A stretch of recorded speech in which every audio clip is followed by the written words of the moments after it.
인디언들이 자신들의 아들들에게 베푸는 성인식에 대하여 읽은 적이 있습니다. 인디언 소년이 13살이 가까워지면 아버지는 그에게 사냥하는 법, 정찰하는 법, 칼 쓰는 법, 낚시하는 법 등을 가르친 후 13번째 생일날 밤에 그를 숲속에 데리고 가서 숲에 홀로 있게 한다고 합니다. 그때까지 그는 가족이나 부족의 보살핌으로부터 떨어져 본 적이 없습니다. 그러나 이날 밤 소년은 눈을 가린 채로 숲속 깊고 먼 곳으로 옮겨집니다.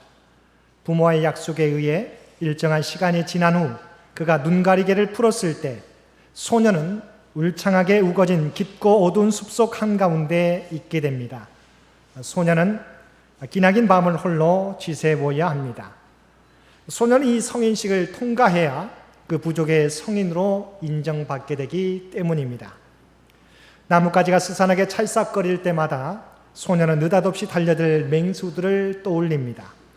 동물들의 울부짖는 소리가 들리면 금방이라도 맹수가 어둠 속에서 뛰쳐나올 것 같은 긴장을 느끼며 온몸을 웅크리게 됩니다. 바람이 불면 더욱 불길한 예감에 사로잡히게 됩니다. 소년에게는 너무나 무서운 밤이 될 것입니다. 영원히 끝나지 않을 것 같던 몇 시간이 지난 후 한 가닥 섬광이 새벽을 깨우며 숲속을 비춰오는 것을 바라봅니다. 그리고 날이 밝아 주위의 사물을 알아볼 때가 되면 소년은 숲속 몇 미터 떨어진 곳에서 활과 화살을 들고 서 있는 한 남자를 발견하고 놀라게 됩니다. 그 사람은 바로 소년의 아버지입니다. 아버지는 거기서 아들과 함께 온 밤을 함께 샌 것입니다.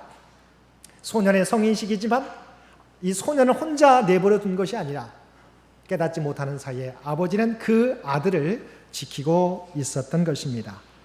소년은 그 순간 혼자가 아니었습니다. 아버지가 거기 함께 계셨던 것입니다. 이 인디언 성인식 이야기는 단지 소년 인디언에게만 해당되는 것이 아니라 오늘 우리들을 향한 하나님의 메시지이기도 합니다. 우리가 함께 읽은 에스겔서는 크게 두 부분으로 나눌 수 있습니다.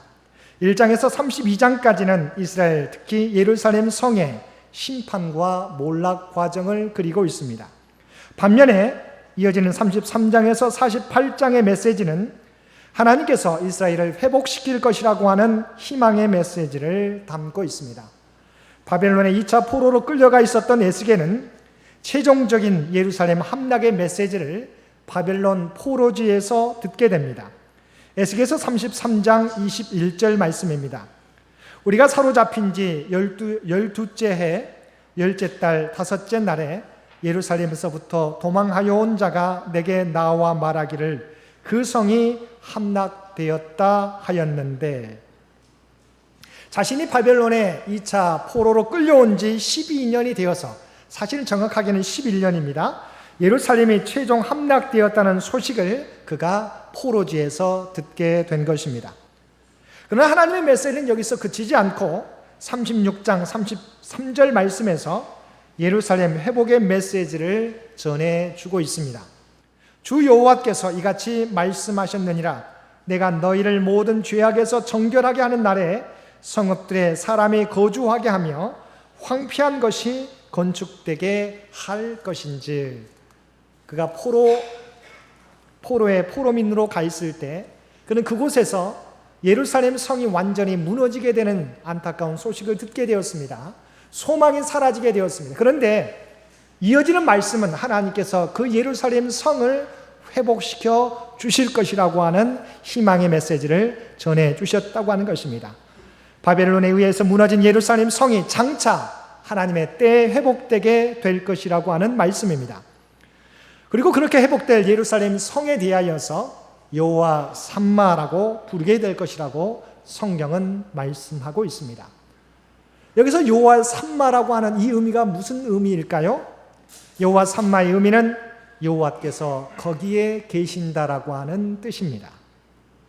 하나님은 우리를 떠난 것 같았던 그 장소에 하나님께서는 여전히 계시고 하나님의 구원 역사를 계속해 가신다는 것입니다. 그러면 거기에 계신 하나님 여호와 삼마는 오늘 우리에게 어떤 메시지를 전해주고 있습니까?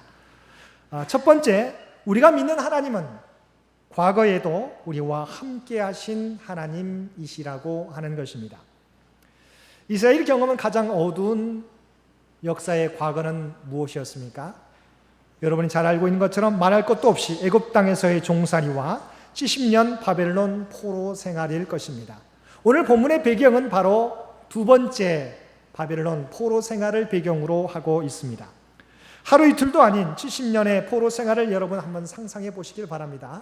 우리도 일제로부터 36년간의 포로 생활, 식지 생활을 경험했었지만 그들은 배나 되는 70년의 포로 생활을 경험했던 것입니다.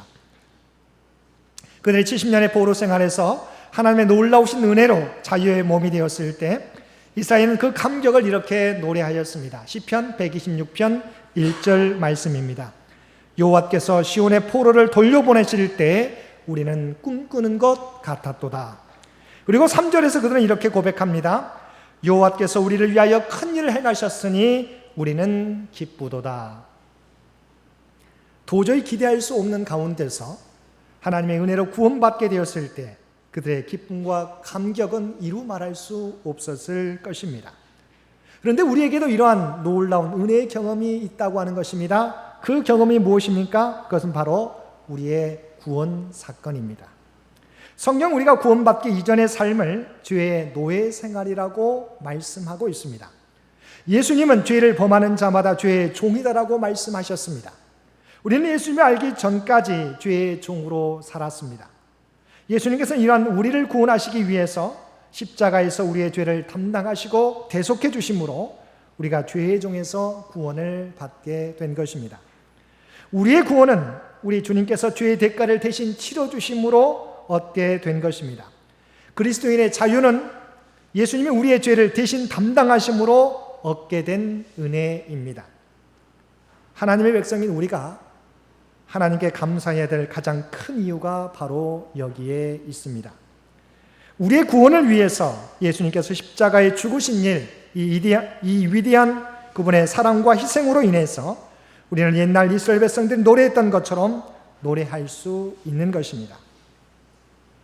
주님은 우리 인생의 가장 어두운 밤, 우리가 주를 몰랐을 때에도, 우리가 죄의 포로가 되어 신음하고 아파할 때에도 우리와 함께 고통하시며 우리의 구원을 계획하신 자비의 하나님이십니다.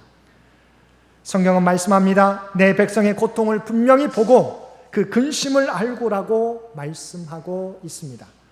우리가 고통당할 때 나 혼자만 고통당하는 것이 아니라 하나님께서 우리의 고통을 보고 그 근심을 알고 계셨다고 성경은 말씀하고 있습니다. 사랑하는 성도 여러분, 우리 하나님께서는 우리 인생의 어두운 밤 거기에 우리와 함께 계셨습니다. 그 고통 가운데 우리와 함께 하시며 우리로 하여금 견디게 하시고 여기까지 인도해 주신 것입니다. 우리 하나님은 결코 우리를 떠나시지 않으시는 여호와 삼마, 바로 고통당하는 그곳에 계신 우리의 하나님이십니다. 두 번째, 과거에도 함께 하셨던 하나님, 그는 현재에도 여기 계시는 하나님이시라는 것입니다. 구원의 사건은 우리 그리스도인들이 경험하는 가장 위대한 사건입니다. 그러나 우리와 함께 하시는 은혜는 구원에 그치지 않습니다. 우리의 신앙 여정 동안 계속된다는 것입니다. 우리가 주님을 믿고 구원받은 이후의 신앙의 여정에서도 여전히 세상 사람들이 경험하는 동일한 고난의 경험이 우리를 기다리고 있습니다. 그래서 우리는 종종 이런 감당하기 어려운 고난을 직면할 때마다 주님은 어디에 계십니까? 라고 우리가 물을 때가 있습니다.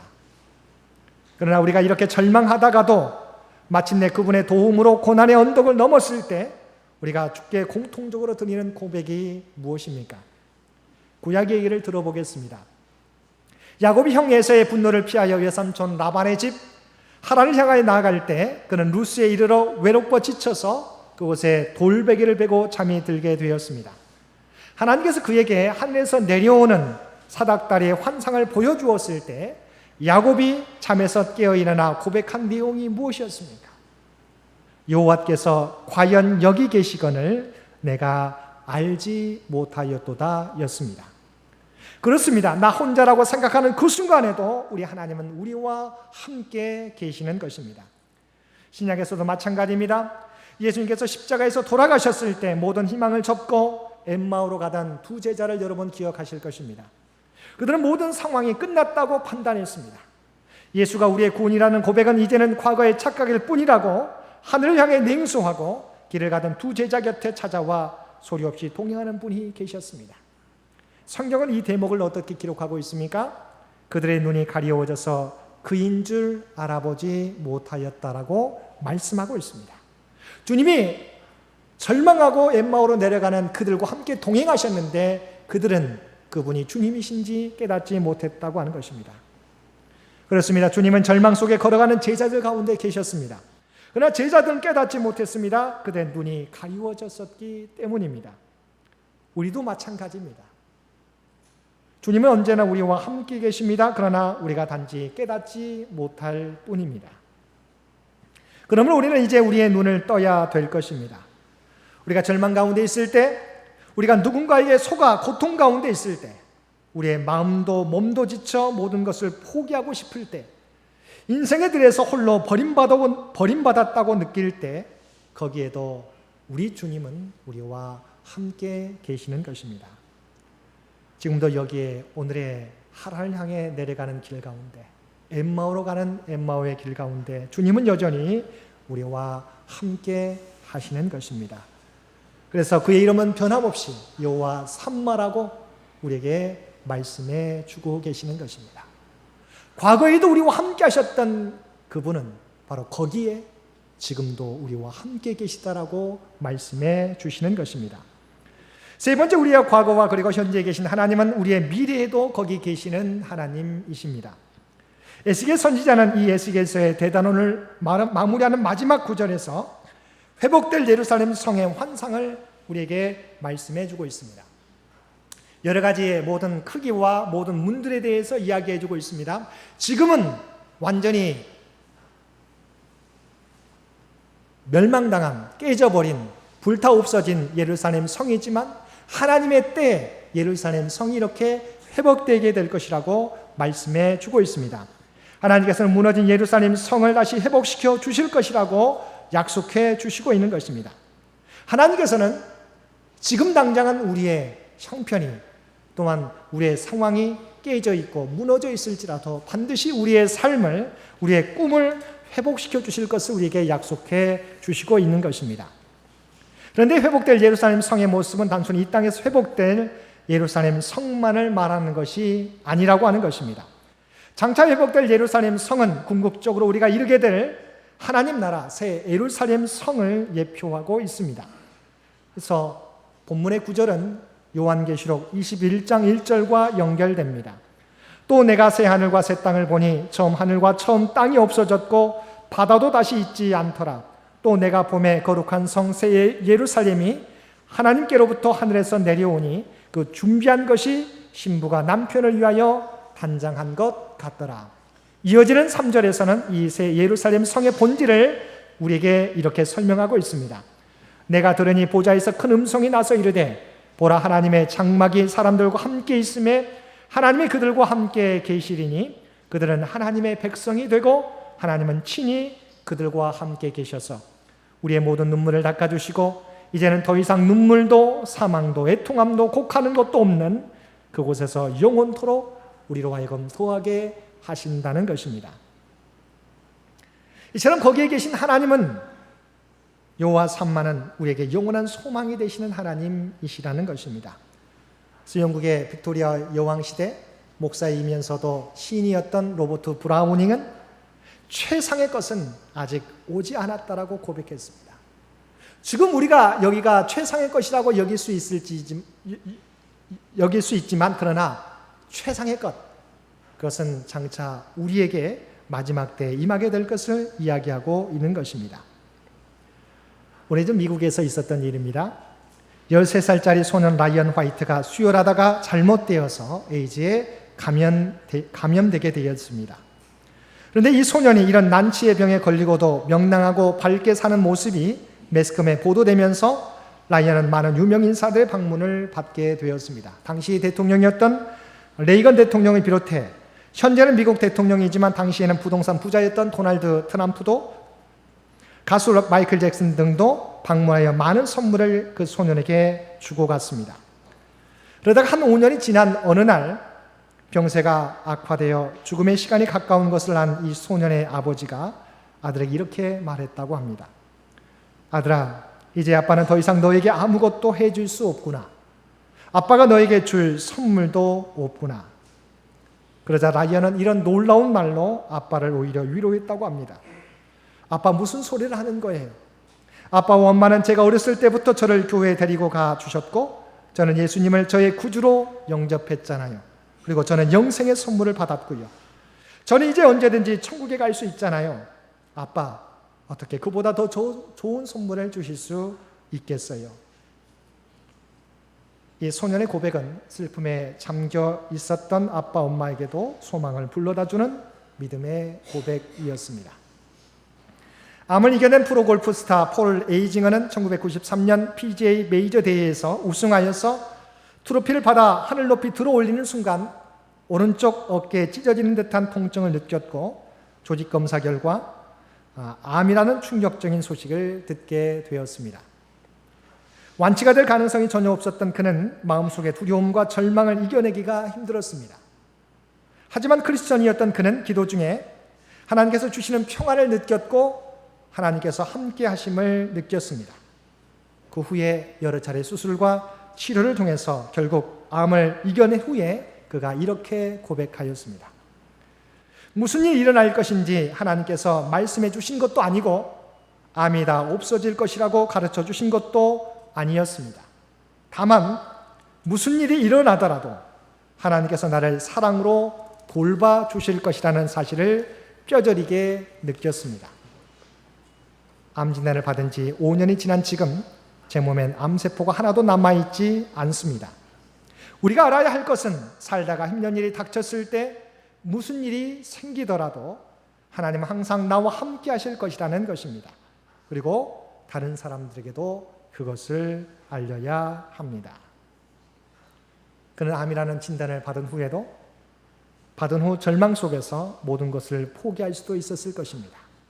하지만 그 어려운 상황 가운데서도 꿋꿋이 견디고 이겨낼 수 있었던 것은 하나님께서 항상 우리와 함께 하신다는 사실을 잊지 않았기 때문입니다. 영국 웨스트민스터 사원을 방문한 사람들은 웨슬리 기념관에 새겨진 요한 웨슬리가 했다는 세 마디 말을 읽고 깊은 감명을 받는다고 합니다. 첫째는 세계는 나의 교구다. 둘째는 하나님께서는 당신의 일꾼은 땅에 묻으시나 당신의 일은 계속해 나가신다. 마지막 세 번째는 세상에서 가장 좋은 것은 하나님께서 우리와 함께 하신다는 것이다. 이 마지막 말은 웨슬리가 임종을 맞아 한 말입니다. 그는 죽기 직전에 팔을 높이 들고 승리의 기쁨에 넘치는 목소리로 세상에서 가장 좋은 것은 하나님께서 우리와 함께 하신 것이다라고 외치며 그의 마지막 임종을 맞이했다는 것입니다. 사랑하는 성도 여러분, 우리에게 가장 큰 복은 무엇일까요?